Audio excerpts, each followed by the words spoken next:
2013 marque le bicentenaire de la naissance de Richard Wagner.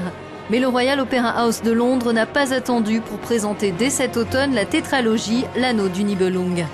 Sous la direction de l'exubérant maestro Tony Pappano, le baryton basse Bryn Tervel incarne un extraordinaire Wotan.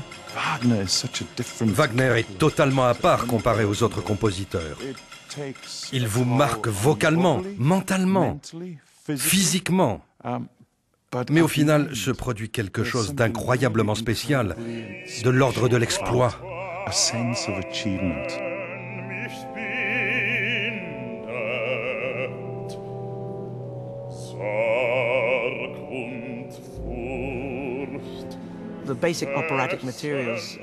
Les ressorts fondamentaux de l'opéra, la haine, l'amour, la politique, la violence, la famille, le devoir sont tous présents.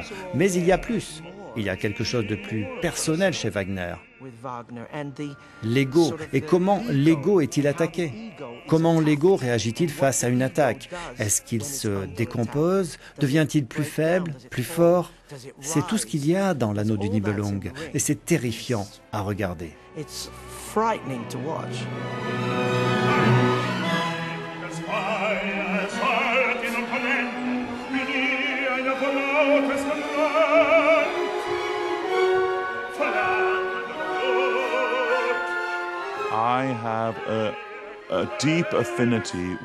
J'ai une profonde prédilection pour le troisième acte de la Valkyrie.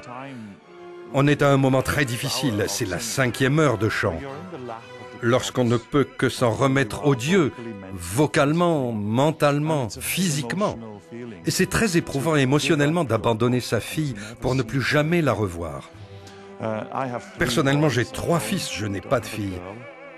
Et donc, je sais à ce moment de l'opéra combien un père peut être torturé et inquiet.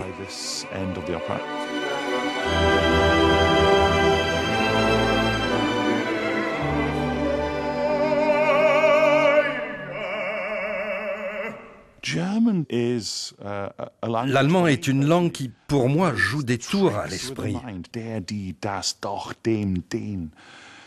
Et donc, ce sont constamment des devoirs à faire à la maison.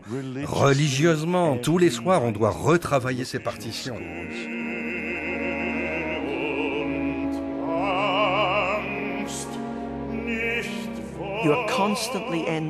Musicalement, on est continuellement en transition. C'est comme dans une voiture, on ne peut passer de la 4e à la 1re. La musique de Wagner tend toujours à être en évolution, soit de plus en plus vite, soit de plus en plus lentement. La tension monte ou redescend.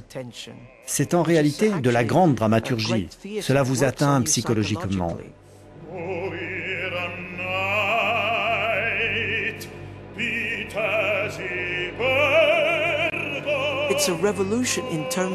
C'est une révolution dans ce qui est demandé au public.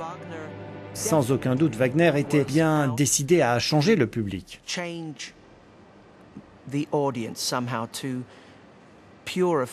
À purifier les spectateurs d'une manière ou d'une autre, les informer, les secouer, les choquer,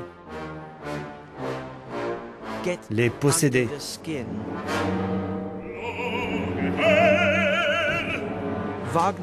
Wagner est un immense génie, mais il vous remet en question. C'est quelqu'un qui change votre vie, c'est certain.